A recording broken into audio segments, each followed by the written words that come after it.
Kamareddy municipal కార్మికులు తమ సమస్యల పరిష్కారం కోరుతూ సిఐటియు ఆధ్వర్యంలో ఆందోళన బాటపట్టారు. గత 2 ఏళ్లుగా కార్మికులకు రావాల్సిన పీఎఫ్ డబ్బులను అధికారులు విడుదల చేయడం లేదని తీవ్ర ఆగ్రహం వ్యక్తం చేస్తూ మున్సిపల్ కార్యాలయం ఎదుట ధర్నా చేపట్టారు.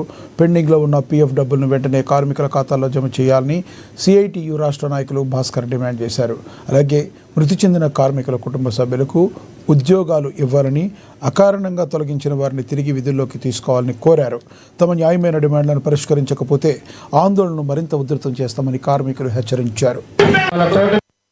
గత సంవత్సర కాలంగా ఇక్కడ ఉన్న కమిషనర్ గారి దృష్టికి తీసుకెళ్లడం జరిగింది.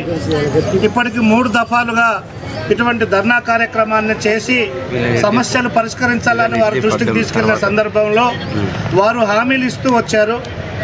డిసెంబర్లో కూడా ఈ సమస్యలన్నిటికీ పరిష్కారం చేస్తామని హామీ ఇచ్చినప్పటికీ ఇంకా ఈ సమస్యలు పరిష్కారం కాలేదు. దీంతో గత్యంతరం లేని పరిస్థితుల్లో కామారెడ్డి మున్సిపల్ కార్మికులు ఈరోజు ఈ మెరుపు సమ్మెకు దిగటం జరిగింది.